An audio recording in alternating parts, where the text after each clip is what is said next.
앞서 바울은 루스드라에서 믿음 좋은 청년 디모데를 만나고 함께 2차 전도 여행을 떠납니다. 처음에는 아시아로 가서 복음을 전하려고 했지만 하나님은 그들의 길을 막으시고 마케도니아, 지금의 유럽으로 인도하십니다. 빌립보에 도착한 바울 일행은 자색 옷감장수 루디아를 만나 그녀와 가족들에게 복음을 전하고 또 점치는 귀신 들린 여종을 만나서 바울은 하나님의 능력으로 귀신을 내쫓습니다. 여종이 귀신에서 자유롭게 된 사실에 주인들은 기뻐하기는커녕 수익이 끊어졌다면서 바울과 실라를 장터의 관리들에게 끌고 갑니다. 일반적으로 장터하면 물건을 파는 시장이 떠오르지만 당시 장터, 아고라는 물건을 사고 파는 일 외에도 종교적인 행사, 또 정치적인 논의, 재판이 이루어졌던 다목적 공간이었습니다. 주인들은 장터에 있는 관리들에게 유대인인 바울과 실라가 우리 성을 요란하게 한다고 고발합니다. 주인들이 바울과 실라를 유대인이라고 부르면서 고발한 이유는 당시 유대인들을 향한 로마 사람들의 부정적 인식과 관련되어 있습니다. AD 49년 로마 황제 글라우디오는 로마에 살고 있던 유대인들을 추방하는 나사렛 칙령을 선포합니다. 당시 유대인들 사이에서는 유대교와 기독교 간의 갈등이 있었는데 이 갈등이 로마 사회를 혼란스럽게 한다는 이유였습니다. 이 나사렛 칙령 이후 로마 사람들은 유대인들이 도시 내에 불안과 갈등을 일으키는 집단이라고 생각했습니다. 여종의 주인들은 유대인들에 대한 이러한 사회적 인식을 이용해서 유대인인 바울과 실라가 도시를 혼란스럽게 한다며 고발했습니다. 바울과 실라를 고발한 두 번째 이유는 그들이 로마인들이 받아들일 수 없는 이상한 가르침을 전한다는 이유였습니다. 당시 로마 사람들은 다양한 신들이 존재할 수 있다는 다신교적 사고방식을 가지고 있었습니다. 그렇기 때문에 로마에 사는 사람들은 서로가 믿는 신을 믿으라고 개종을 요구하거나 선교하는 일은 없었습니다. 그런데 기독교는 로마의 다신교적인 사고방식을 깨고 하나님만 섬겨야 된다고 주장하면서 선교 활동을 하고 또 결정적으로 황제 숭배까지 거부했습니다. 그래서 주인들은 바울과 실라가 로마인들이 받아들일 수 없는 불순한 가르침을 전한다고 고발했습니다. 이 주인들의 고발에 관리들은 바울과 실라의 옷을 벗기고 매로 때린 후에 발에 착고를 채우고 깊은 옥에 가둡니다. 바울과 실라가 갇힌 감옥은 지하에 위치한 가장 안쪽 방입니다. 이곳은 빛도 들어오지 않고 춥고 습한 최악의 환경이라서 죄수들에게 육체적, 정신적으로 큰 고통을 주었습니다. 이곳은 주로 도망칠 가능성이 큰 위험한 범죄자가 수감되었던 곳입니다. 상관들은 바울과 실라가 기적을 행한다라는 이야기를 들었기 때문에 혹시나 그들이 탈출하지 않을까 싶어 깊은 감옥에 가둔 것이죠. 밤은 깊었고 바울과 실라는 발에 착고가 채워진 채 감옥에 누워 있었습니다. 온몸에 매를 맞은 상처로 고통스러웠지만 그들은 고난 중에도 믿음을 잃지 않고 기도하고 찬송합니다. 그들의 목소리는 감옥의 차가운 벽을 타고 다른 죄수들의 귀에까지 들렸습니다.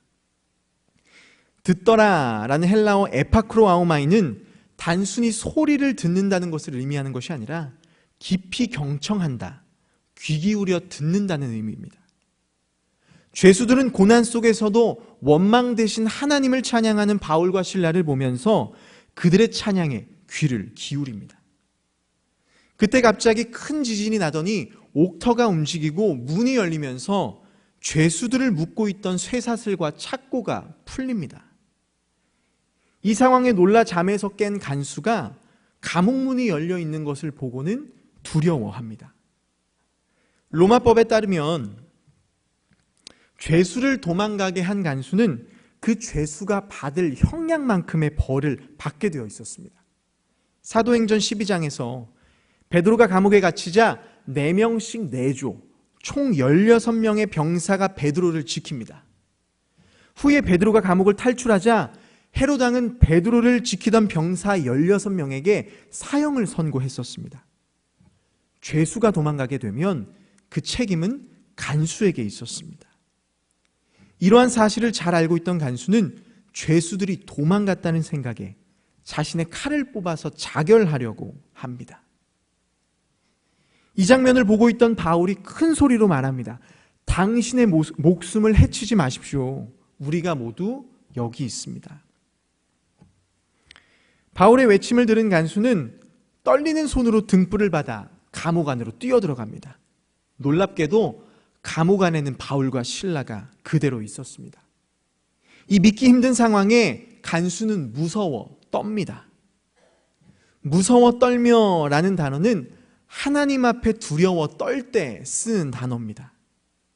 간수는 바울과 실라를 보면서 마치 하나님을 본 것처럼 전율을 느끼고 그 앞에 엎드러져 있습니다. 그리고 짧은 시간 생과 사를 오가던 간수는 비로소 자신의 삶의 가장 근본적인 질문을 꺼내놓습니다. 선생들이여, 내가 어떻게 해야 구원을 받겠습니까? 간수의 간절한 물음에 바울과 실라는 대답합니다.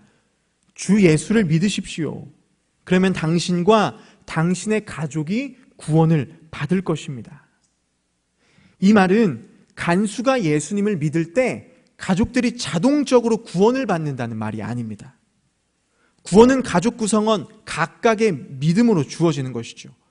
이 말은 당시 로마 사회에서 가장이 가족의 종교를 결정했기 때문에 간수가 예수님을 믿으면 가족들도 예수님을 믿게 될 가능성이 크다는 것을 의미합니다. 간수에게 복음을 전한 바울과 실라는 이제 그의 가족들에게도 복음을 전합니다.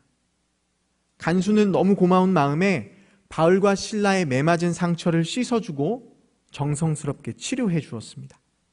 그리고 그 자리에서 간수와 가족들은 세례를 받습니다. 다음 날이 되고 상관들은 부하를 보내 감옥에 있는 바울과 실라를 풀어주라고 명령합니다. 어떤 이유로 상관들이 바울과 실라를 풀어줬는지는 모르지만 아마 매를 맞고 감옥에 하룻밤 갇힌 것으로 충분히 벌을 주었다고 생각했던 것 같습니다. 이 기쁜 소식을 들은 간수는 즉시 바울과 바나바를 찾아가서 그들을 풀어줍니다. 36절 평안히 가라 라는 말은 그리스도인들이 자주 사용했던 유대식 인사입니다. 이 인사는 단순히 석방되었다는 의미가 아니라 앞으로 그들이 사명을 이루어가는 동안 하나님의 평강과 인도하심이 함께하길 바랍니다 라는 축복의 인사였습니다. 바울과 실라를 통해 평화의 복음을 들었던 간수가 이제는 평화의 복음을 전하는 자가 된 것이죠. 이 석방 소식을 들은 바울은 조용히 감옥에 나가지 않습니다. 37절 바울이 이르되 로마 사람이 우리를 죄도 정하지 아니하고 공중 앞에서 때리고 옥에 가두었다가 이제는 가만히 내보내고자 하느냐? 아니라 그들이 친히 와서 우리를 데리고 나가야 하리라 한대. 바울은 자신이 로마 시민으로서 제대로 된 권리를 받지 못했다고 주장합니다. 고대 로마법 발레리안과 포르키안 법에 의하면 로마 시민은 공개적으로 매를 맞을 수도 없었고 또 재판을 받은 후에만 처벌이 이루어져야 합니다. 또 재판을 통해 형이 선고가 되었다면 로마 황제에게 항소할 수 있는 권리가 있었습니다. 그런데 관리들은 로마 시민이었던 바울에게 재판 없이 공개적으로 매질을 했고 또 항소할 기회도 없이 감옥에 가두는 불법을 저질렀습니다. 그래서 바울은 석방한다는 말로 끝날 게 아니라 상관들이 감옥으로 직접 와서 그들의 잘못을 인정하고 공식적으로 자신의 명예를 회복해 주기를 요구했습니다. 바울이 로마 시민이라는 말을 전해 들은 상관들은 두려움에 빠집니다. 로마법에 의하면 로마 시민의 권리를 침해한 사람은 중대한 처벌을 받았습니다. 만약 상관들이 로마 시민이었던 바울을 재판도 안 하고 감옥에 가둔 사실이 적발된다면 그들은 중대한 처벌을 피할 수 없었습니다. 그들은 서둘러 감옥으로 달려가서 바울과 실라에게 그 성을 떠나달라고 요청합니다.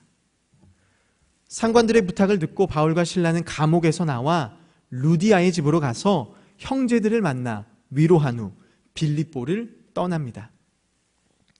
형제들에서 형제는 혈연적 형제를 말하는 게 아니라 그리스도 안에 있는 교회 공동체를 지칭합니다. 즉 루디아와 그의 가족들, 귀신 들렸던 소녀를 중심으로 루디아의 집에서 유럽의 최초 교회 빌립보 교회가 세워진 것이죠. 말씀을 정리합니다. 바울과 실라의 찬양이 감옥의 차가운 벽을 타고 퍼지자 소망 없이 죽음을 기다리던 죄수들이 귀 기울여 듣기 시작합니다. 왜 죄수들이 바울과 실라의 찬양에 귀를 기울였을까요?